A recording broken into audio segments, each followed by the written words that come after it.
What's going on, everyone? It's Ben from YGO from Zero, back with another Critter format video. I know it's been a while since my last video, but with Dueling Book being down this week and just other life things getting in the way, I wasn't able to make as many Critter videos this week as I wanted to before the upcoming tournament. Luckily, that tournament has been pushed back to Monday, so there is still time to sign up if you want to join it, or if you were on the fence about what deck you would bring to it. I think it'll still be a very fun event, so I'm looking forward to it a lot, and I hope to see a lot of you there. But before that tournament started, I wanted to show off a type of deck that I think is a pretty viable strategy in the format, which is hand control. Now, in many ways, this is a bit similar to masked control in that you're trying to get card advantage over your opponent by dealing them battle damage and applying the effect of a particular monster.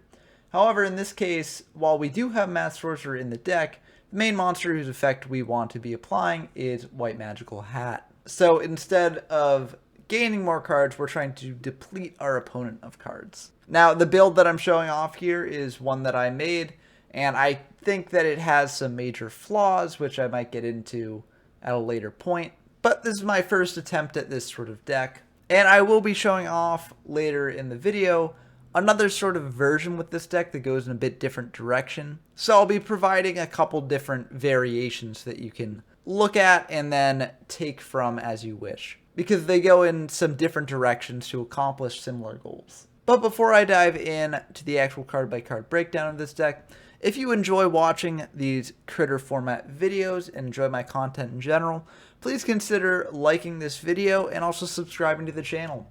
We are almost at 180 subscribers, and I think it would be really cool if by the end of October we actually reach 200. That's the next big milestone. But now that we've gotten that all out of the way, let's dive into the card by card. So, as I said, the main goal of this deck is trying to deplete your opponent of resources using things like White Magical Hat and Robbin' Goblin. So, of course, we're playing 2 White Magical Hat. You could potentially play 3, but I feel like there are enough ways to access this card that you don't really need to overload on it. And if you brick on it when your opponent has more aggressive monsters like a Lodgin or something, then it can be pretty bad. So, we only have 2 of it. But we do also have a Last Will in the deck to bring one out if our opponent activates like a Trap Hole on one of our other monsters. And we have 2 Sangan and 2 Witch that can search it out very easily. Sangan and Witch can also search out pretty much every other monster we'd want to in this deck, including one of the 3 Magician of Faith that we have, because Magician of Faith can get back some super powerful spell cards, so it's good to have in the deck. I think maybe we could cut down on this a bit since it is searchable by Witch and Sangan, and if you brick on it early game, then it might not necessarily be as good for you, but it still is a very good card. So I don't think playing 3 is too bad. We also do have 2 Masked Sorcerers as well to get some draws in, because Masked Sorcerer is just super strong in this format, and it can dodge around Trap Hole in a way that White Magical Hat can't. So I think that while we are just trying to deplete our opponents of resources mainly, having this to get draws in can be nice as well. And if our opponent's hand is already depleted, then having more discard monsters won't really do anything. So having a draw monster instead will at least still get us something. We also have a Cannon Soldier, which is great as a finisher at the end of the game. Can also trigger Last Will if you need it to. We also have 2 Giant Soldier of Stone to go a bit more on the defensive, but also to serve to trigger Robbin' Goblin potentially if an opponent's monster attacks into it. So that's a neat little application that this card can have in the deck. And of course we have 3 Lodgin just to provide a bit of offensive pressure. For the spells, we have our Power 5 limited spells: Change of Heart, Dark Hole, Monster Reborn, Pot of Greed, Raigeki. We have 3 Fissure because the deck really wants to remove our opponent's monsters so we can attack in with like a White Magical Hat or something. We have 2 Heavy Storm to clear the way for our monsters. Heavy Storm kind of at anti-synergy with the Robbin' Goblins, but we are playing 2, and also even if we lose the Robbin' Goblin, if we're able to use it to get a fair amount of cards out of our opponent's hand, then it's still worth having. So Heavy Storm is still worth playing in this deck just to make sure our aggressive pushes can actually stick. The Last Will, as I mentioned, can fetch out White Magical Hat or Masked Sorcerer. And that's it for the spells. You'll notice that we're not playing the Swords of Revealing Light in the main deck, mainly because I couldn't really find the space for it. You could bump the deck up to 42 cards if you wanted to, as Witch and Sangan do make it a lot more searchable, so you can get the monsters that you need more easily. But I've had difficulty drawing into monsters playing with this deck because we are only on 17 monsters. And adding 2 more spells, while they are stall spells that can buy us a bit of time, doesn't really seem conducive to solving that problem. So that's why we have them in the side. I think they're definitely very good. You could maybe swap out a Last Will for a Swords instead. So in later iterations of the deck, I may include these in the main. And if you're trying to sort of take this deck and go your own direction with it, you can definitely include the Swords in the main, because they're very good. Moving on to the traps, we have 1 Mirror Force, just an incredibly powerful card against your opponent's aggressive pushes. We have 2 Robin Goblin. We have 2 because Heavy Storm in the format, so it can cause us problems. But also, we don't want to brick on this card, so we're not playing 3. I think in the future, I might cut this down to 1, as if you do draw 2, it can be a big brick. But at the same time, if you have 2, it can make your opponent discard 2 cards each time a monster you control inflicts battle damage. So that can deplete their resources even more quickly. We also have 3 Solemn Judgment to stop like our opponent's Heavy Storm, to stop their big, powerful plays. The reason we have Judgment here instead of something like Magic Jammer or 7 Tools is that this deck doesn't really get enough cards in hand to make Magic Jammer worth it as much. And Heavy Storm is a big concern for the deck, so that's why we're playing Solemn over Magic Jammer and 7 Tools. I think you could potentially swap these out for some 7 Tools if you are worried about the battle side of things more often. But I think Solemn is my preferred way to go here. We also have 3 Trap Holes to act as removal on our opponent's turn, and 3 Uboku to protect our life points and our monsters, and also to prevent the effects of things like our opponent's White Magical Hats and Mass Sorcerers from going through. For the side deck, we have 2 Jiraigumo if we want to get a bit more aggressive. We have 3 Maneater Bug, again to go a bit more aggressive, but also good against if our opponent's on like a stallier strategy with some defenders. We have 2 Princess of Tsurugi if our opponent is on a more back row heavy strategy. We can surprise them in games 2 or 3 with this extra bit of burn damage. We have 3 7-colored fish just to get more aggressive again. 2 card destruction if we're going up against Exodia. 2 Swords of Revealing Light. As I said, these could easily be in main, but they can be good to bring in against your opponent's more aggressive strategies. And 1 Just Desserts if our opponent has an aggressive strategy that can swarm the field a bit. It can also be chainable to Heavy Storm, so it's nice in that regard as well. But anyways, now that we've gone through the deck, let's dive in to the duel. Okay, we've got a game against K-Rong 212. And this was a really fun duel. It actually came about because I was just on Dueling Book and I saw someone hosting a room that said Critter format on it.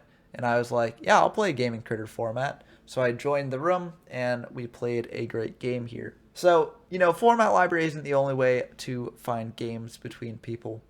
Sometimes you can just find them on Dueling Book, which is very fun. But we are on hand control, unclear what they're on. So let's start the game and find out. We do win the rock, paper, scissors, so we do get to go first here.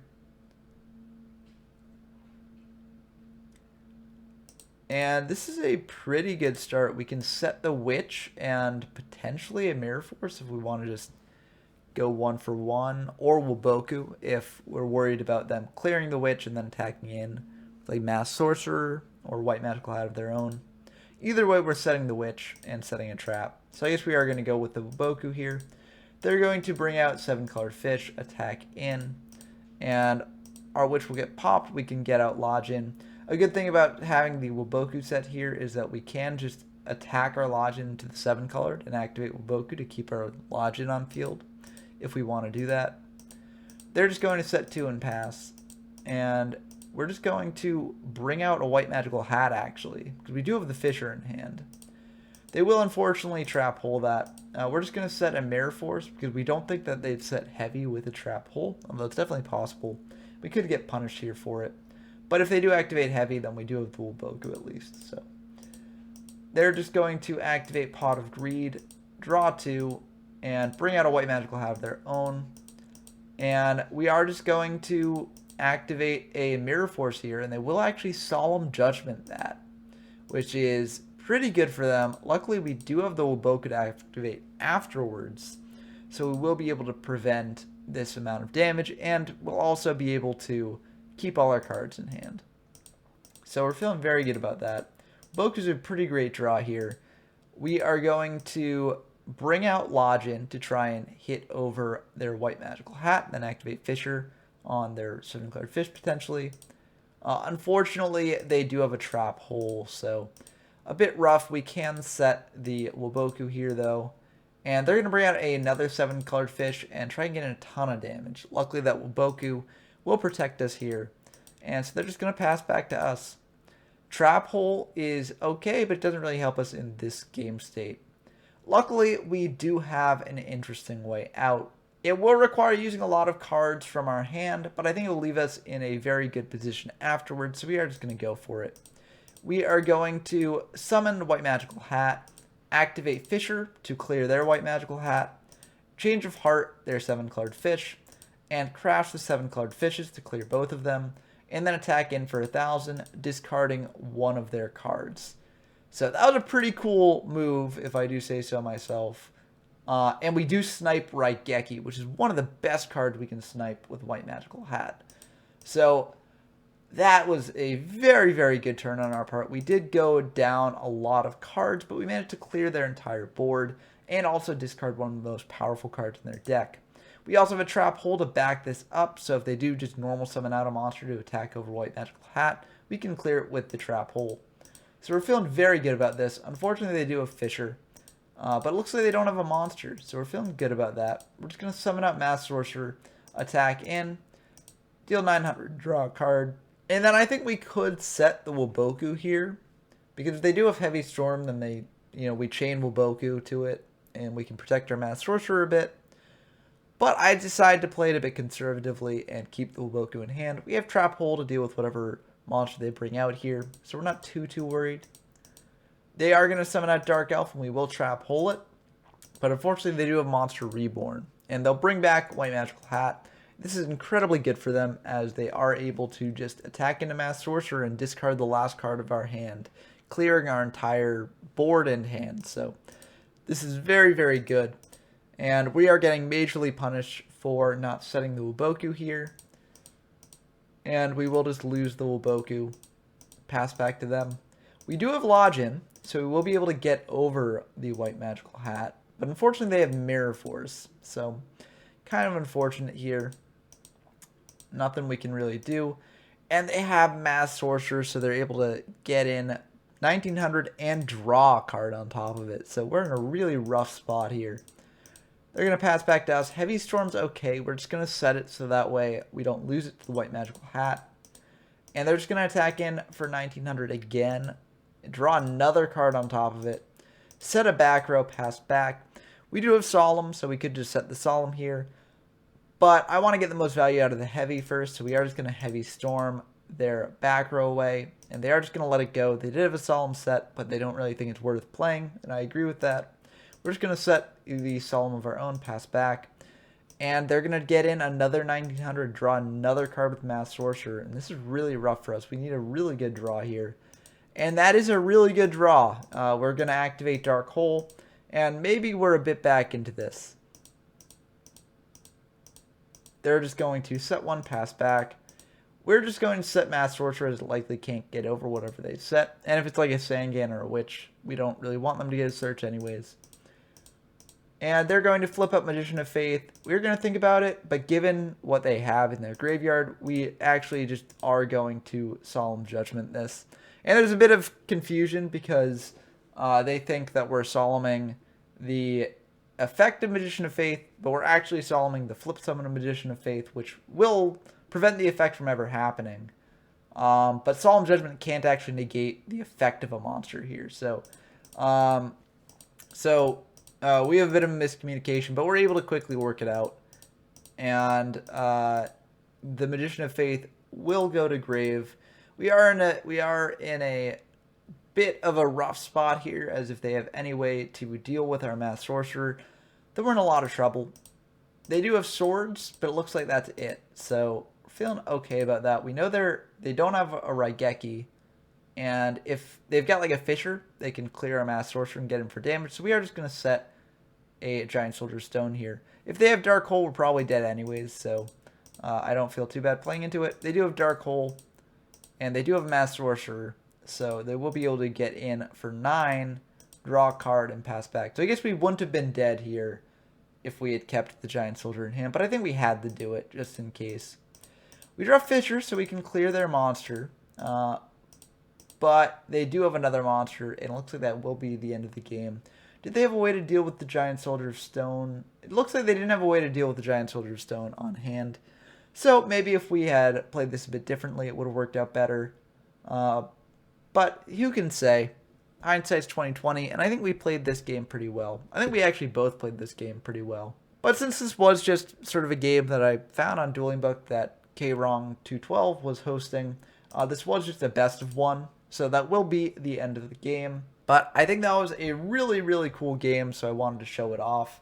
And since I'm showing another match featuring a different deck later on, I didn't want to make this video too long, but I hope it showed off some of the strengths of this deck and also its weaknesses. While it can deplete your opponents of resources, it's also not gaining you that many resources unless you're able to get in some attacks with Mass Sorcerer, but that isn't really the focus of this deck. So you can wind up in these tough game states where your opponent is able to recover from the damage that you've dealt them in terms of depleting their resources, and you're just unable to compete. But this was my take on the hand control deck. I may show off some other games with this build in the future, but before that, I want to show off another direction you can go with hand control, and also some other games with that direction of hand control that I think are pretty cool. So instead of going the direction where you play White Magical Hats in addition to Rob and Goblin to deplete your opponent's hands down, there is also another direction you can go with Rob and Goblin, which is playing a monster that can attack directly, like Jinzo number 7. Metal Raiders had a series of monsters included in it that could all attack directly, but they're all relatively weak, and so they aren't really used as an offensive threat here. They're more used to pair with Rob and Goblin to get in some free discards, even if your opponent has an established board. So this deck, which was built by Koff1996, who I've featured on the channel quite a bit, is a really cool different direction you can take if you want to focus on this sort of direct attacking Rob and Goblin strategy. It has some major differences from our hand control deck, so let's discuss them now. Firstly, it's playing 3 Jinzo number 7. By maxing out on this card, it can ensure that its Jinzo number 7 and Rob and Goblin combo is live as much as possible. And also, it can keep up the offensive pressure going, which is kind of weird to say when talking about a monster with 500 attack.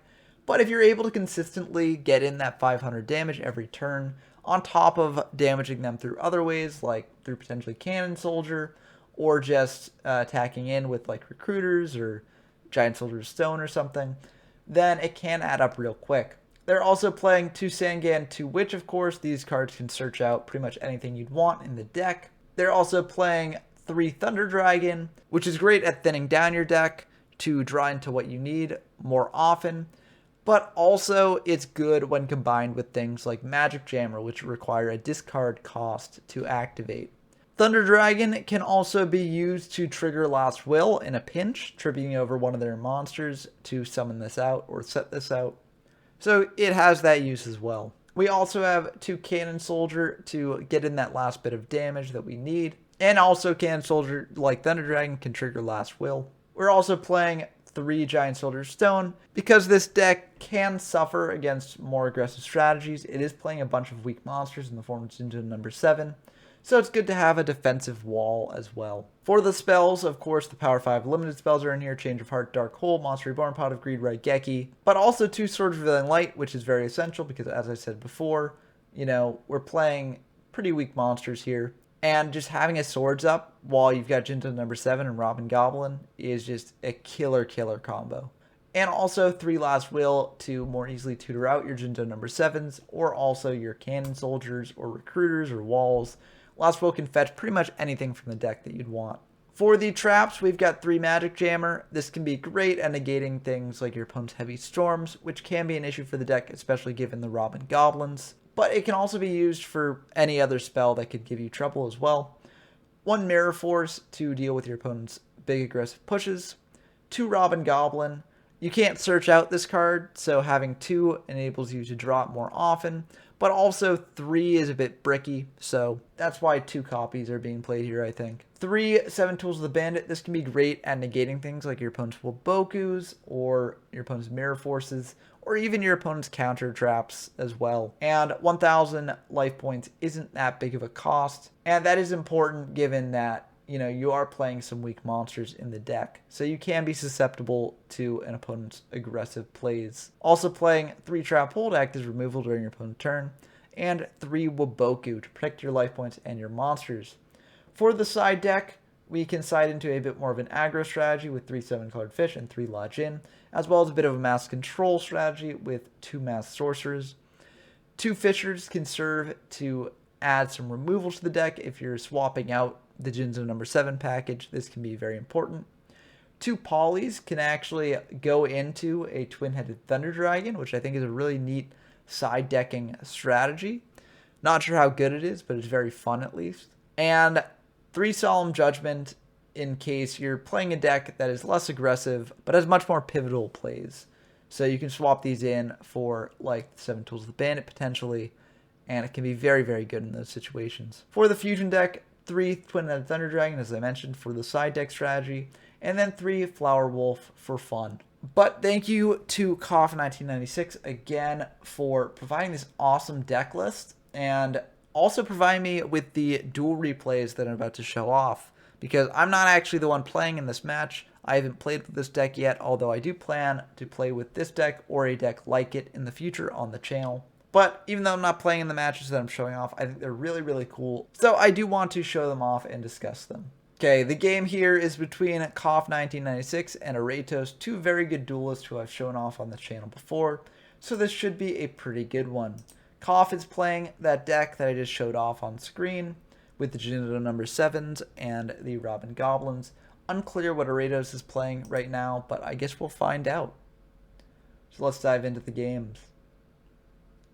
Now, I've said this before in my latest stall burn video in Yugi Kaiba, but when I'm not playing in the match itself, I don't necessarily have as much commentary as I normally do, because while I can say whether a play I think is good or bad potentially, I don't quite know what the player was thinking at the time. So this will generally be a bit more bare bones than most of my commentary, but it should still be fun, and the duel should speak for itself. So Thunder Dragon is a good draw to get first here. It's going to get 2 Thunder Dragons from the deck, just thin things out a bit, have discard fodder for later, and it can potentially trigger that last will in hand as well. I'm just going to set a Giant Soldier, set a Waboku, pass back, and Aratos is going to set 3, pass back as well, and we're just going to keep passing back. Jinzo number 7 could be summoned here to use to attack in, but there's no real point to it yet since we don't have the Robbin' Goblin up. So, and it looks like the stalemate's going to continue. Jinzo number 7 now is going to come down and attack in. 500 damage and pass back. We don't really need anything more than this, because if they've got heavy, we can Waboku here. And we don't really have a way to prevent them from countering that Waboku with counter trap. So this is perfectly adequate here. They're going to bring out Mass Sorcerer, try attacking in, and Waboku will get activated. They do have 7 tools, but there's no real way we could prevent that. So they will get to draw a card off that and pass back. They're just going to set a Magic Jammer and Waboku. Magic Jammer, we can just discard the Thunder Dragon if we need it, and Waboku can protect if they do have a way to get in with Mass Sorcerer here. They're just going to bring out a Lodge In and switch Mass Sorcerer Defense to play around Mirror Force, attack in, take 200 from the Giant Soldier, pass back. Swords is good for later, but we don't really need it right now. And they're just going to pass back again. Looks like they don't have a way to deal with this Giant Soldier, which is very nice. We're going to activate Last Will here, activate Pot of Greed, draw 2, and then Tribute set Thunder Dragon, Last Will out a Jinzo number 7. And just try and attack in for more damage. We're just going to set one and pass back. They're going to attack into the Jinzo number 7. We're going to activate Boku here. And they'll set one, pass back. Just going to attack in with Jinzo number 7 again. That last will is a good draw as well because we can tribute, set, or summon Thunder Dragon again. And you bring out another Jinzo number 7 if we need it. Or like a Cannon Soldier as well.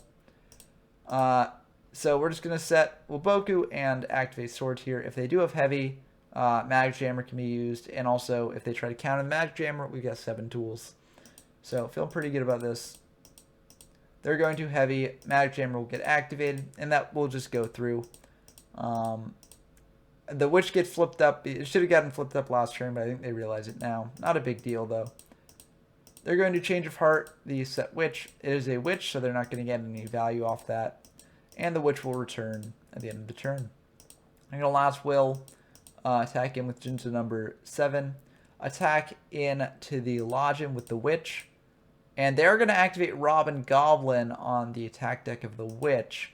But we've got 7 tools to deal with that. So, Witch will be able to fetch another Witch from deck. And the last will be able to bring out another Jinzo number 7 here to get in for a bit more damage. So those 500s are really adding up over the course of this game. They're going to Fisher away one of the Jinzo number 7s, set one, pass back. And Jinzo number 7 is going to attack again. They're just going to set the Witch, set Magic Jammer, pass back. And they're going to Magician of Faith here, which could be pretty bad. But the Magic Jammer will at least be able to stem the bleeding a little bit. And they're going to discard the Mirror Force, preferring to keep a Giant Soldier in hand if they have a board clear, I guess. So they're going to Swords here, which is pretty good. Pretty bad for us here because our Swords will expire. They're going to set Trap Hole, pass back. Switch Magician to defense, switch Witch to attack. I mean, you don't really need to play around Mirror Force, but this is to play around, I guess, if Heavy Storm gets activated later and Cough can attack in to the to the Magician, I mean. But they will be able to clear a Jinzo number 7 and the Thunder Dragon. 7 tools is not the best right now, but that Giant Soldier is pretty good. So this will hopefully be able to block some of their attacks. They're going to bring out another Lodgin, switch Master Sorcerer to attack, because again, they don't have to fear Mirror Force here. And Waboku will get activated just to protect the board. And Reborn is not bad. I'm not sure if it's good now, but Cough will choose not to activate it. And they're going to attack into the Witch, which will get a Sangan. And they're going to attack into the set. It's just Giant Soldier, so they won't be able to get over it. And they'll switch back Mass Sorcerer and Witch to defense. Raigeki is a pretty good draw here. That can be pretty brutal on this board of 5 monsters. So they're going to Reborn back a Witch, Raigeki the board away, switch Giant Soldier to attack, summon out Sangan. Muka Muka is a good add here on Arados' part because that can get over Giant Soldier potentially. But will it end up mattering? This will be 3,400 if it all connects. They do have Waboku, but 7 tools is there. And that will just be the end of the game. I think Arados might have still been in it there, but I guess they just saw the writing on the wall and just decided to go to game 2 here. Game 2, I'm not quite sure how either player's sides because we don't get to see that in the replays. But I guess we'll find out. I'm curious to see if Arados will actually, do something about the Jinzo number 7s or just decide not to really change things up that much. And I'm also curious to see if Cough keeps the strategy the same or switches things up again as well. Arados is just going to set to pass. Cough is going to do the same here. And Arados is going to summon out Witch, flip up Maneater Bug, pop the Magician of Fate, or not the Magician of Fate, the Witch of the Black Forest. I keep mixing up those 2 cards. And they will be able to get in for 1550 here. Mass Sorcerer is a pretty good add off the Witch because it will be able to stand up to this current board, and Waboku can protect it if need be. Dark Hole can also clear the board away to allow the Mass Sorcerer to attack in so that we can draw a card here. But it looks like we're going to Reborn the Witch instead, and then Dark Hole. So they'll add a Witch to hand. We'll add a Witch to hand. And then Mass Sorcerer will come down, attack in with the Mass Sorcerer. Mass Sorcerer will draw a card here. Solemn's pretty decent. Witch will come down, Fissure will activate, and they'll attack in with the Witch, getting an 1100. They'll just set one pass back. Lodgin comes down. We'll just keep the offensive pressure going. And we're just going to set 4 because we've got the Solemns for the heavy, so not that big of a deal. They'll add Mass Sorcerer back to hand and pass back. They do have heavy, so we will Solemn this. They do Solemn it as well, but that's why we set the second Solemn here. So we'll go down to 1337, which is a very interesting life total here. They'll Raigeki away the Lodgin, Reborn the Lodgin, and then try and get in for game here. Luckily, we do have the Waboku to prevent that, and they'll set one of their own pass. Swords is pretty good. We'll activate the Swords to stall a bit, set the Solemn if they have another heavy, and set the Witch as well. They'll just set one pass back. Sangan is another good draw here. We'll set the Sangan. They'll set one there. Trap Hole's okay as well because we do have the Solemn for the heavy. So they're just going to pass back. And we draw Thunder Dragon. Not the best draw here, but it does thin our deck a little bit. And we can just tribute over one of our sets to add a useful monster to hand.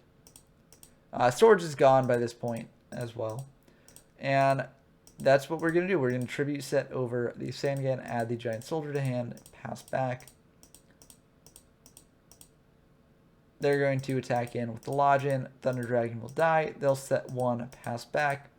Koff will set a Sangan, pass back.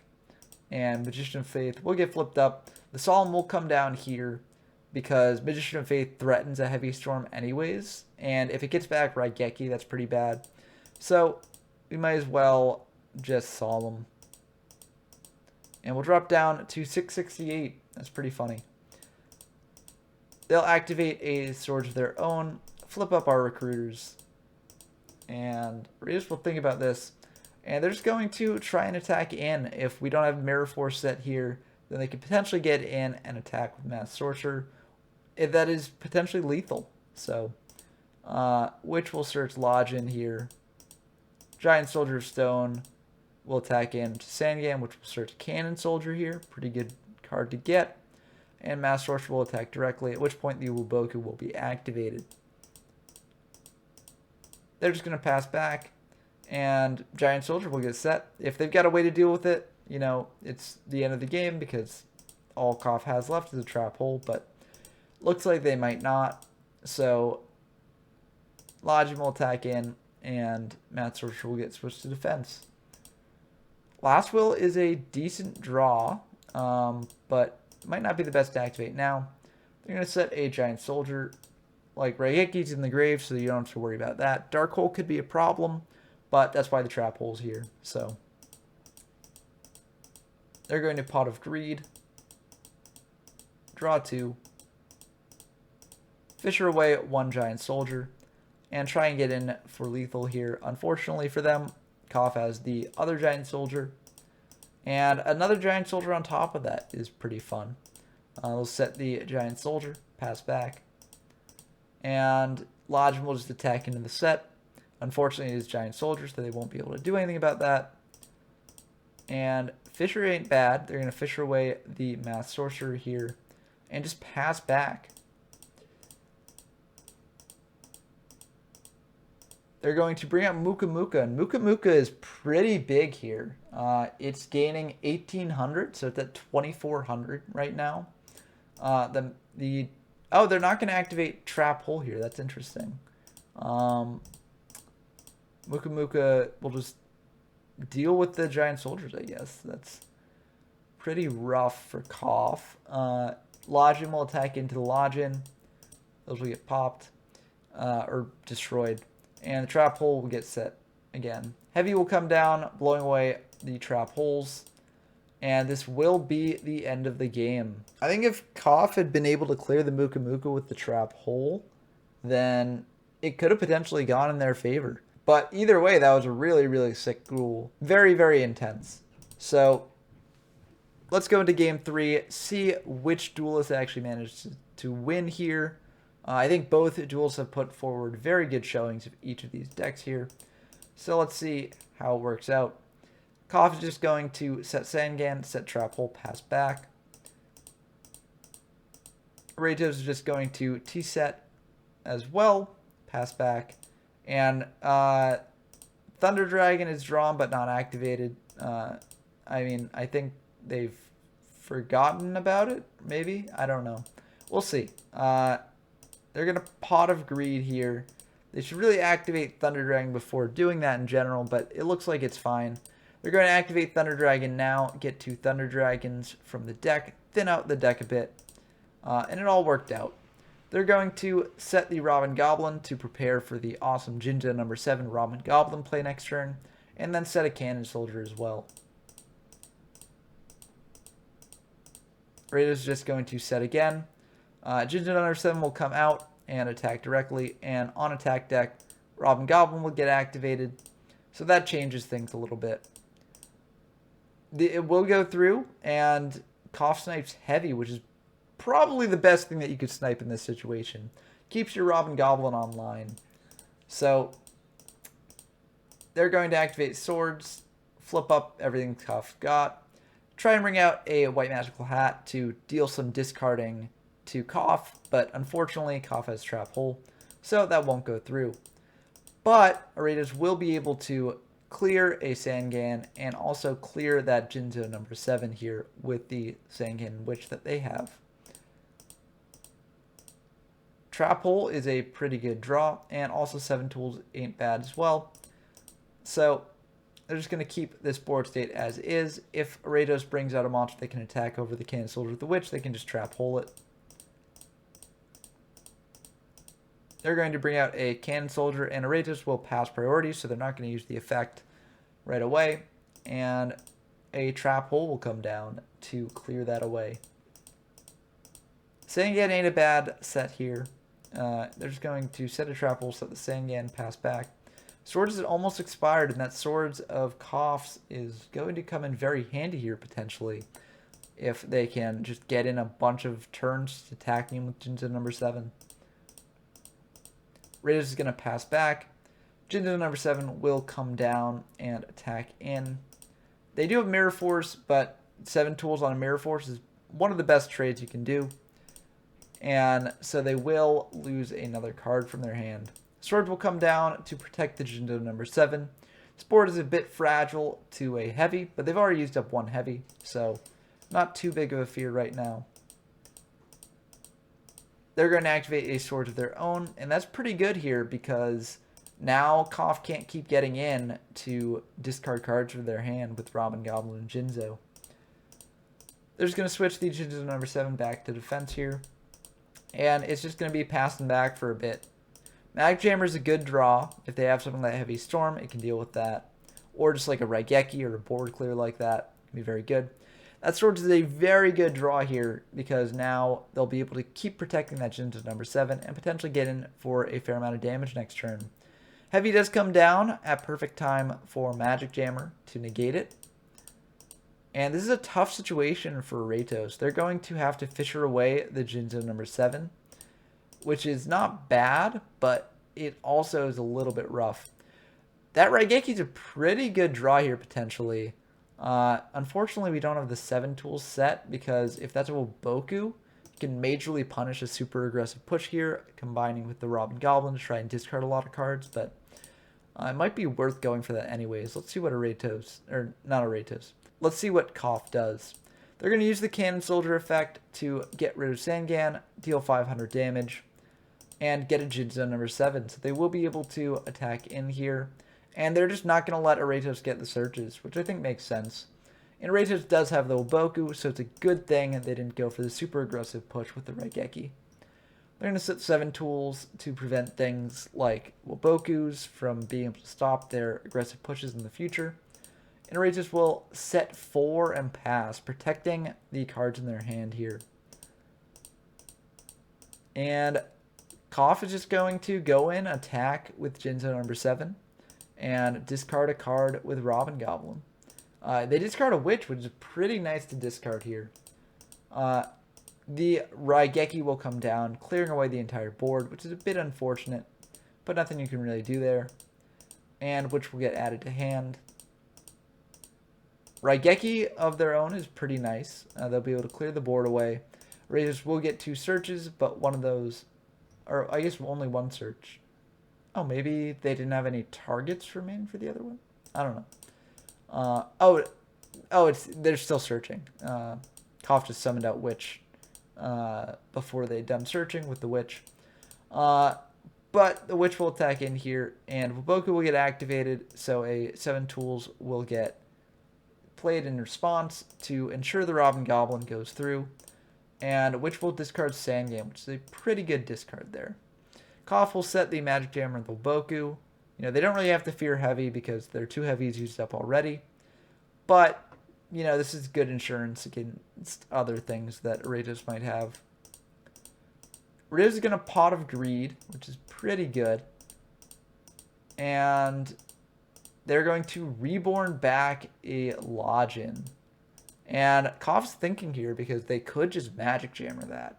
And they will just Magic Jammer that. I think that's smart. Ratos is just going to set 2 and pass. And, Witch is just going to attack in. Magician of Faith will be able to get back heavy potentially, but Ratos does have 2 back row sets, so it might not even be the best move. But they do get back the heavy. That Robin Goblin has been brutally punishing, so it makes sense that they want to clear it. Ratos will Change of Heart the Giant Soldier, and then Heavy Storm the board. Waboku is in the back row, so at least there's that. But it looks like Ratos might have a response to the Waboku, and they do. So they're going to Solemn the Waboku to make sure that they can get in for some big damage here. They're going to bring out Lodgin, flip up the Giant Soldier, and just attack in with everything. So that's pretty good, but Koff will get to search here, and they will search out another Giant Soldier, which might be tough for Ratos to deal with, so it's interesting. Oh, it looks like they're going to search out Cannon Soldier instead. Looks like they misclicked. Cannon Soldier's pretty rough for Ratos here, because it could potentially just win them the game. Win Koff the game, that is. They're going to activate a Last Will, Change of Heart away the Lodgin here, and just try and attack in for lethal. If Ratos doesn't have a Waboku, this is the end of the game. And it looks like they do not. That was just 7 tools. So, wild game here. And I think this duel does show off the strengths of this Jinzo number 7 direction with Robin Goblin. In addition to just being able to whittle away at your opponent's hand over the course of the game, 500 damage does add up a lot, as we saw in game 1. So if you can just keep the Jinzo number 7 on field, protected, and just attacking in each turn, that can be enough to chip them down to a point where you can kill them out of nowhere with things like Cannon Soldier, or the big power spells like Change of Heart, or Raigeki, or things like that. And I think it also showed how powerful just having a ton of counter traps can be as well. Magic Jammer doesn't get played in that many decks in the format, but I think that this match really showed off how powerful it can be. I'm definitely planning on getting in some games with the Jinzo number 7 deck in the future because this replay just looked sick. Thank you to Koff1996 for sending it in. I'm really glad I got to show it off here, as it was really, really cool. Really awesome game. But I hope you all enjoyed these matches as always. There are definitely even more directions that you can go with hand control, adjusting how many Robin Goblins you have. Maybe you don't even want to include a Jinzo number 7. You just want to include Robin Goblin as a bit of a tech card in a more aggressive strategy. That's a direction that you can go as well. One of the nice things about Critter format is that the new influx of cards really enables decks to be a lot more flexible and how they approach different strategies. So there's a lot of room for personalization and customization. So if you're interested in these sorts of hand control decks, I highly encourage just tinkering around with these different directions, seeing which one you like the best. But until next time, I've been Ben from YGO from Zero, and I'm signing off.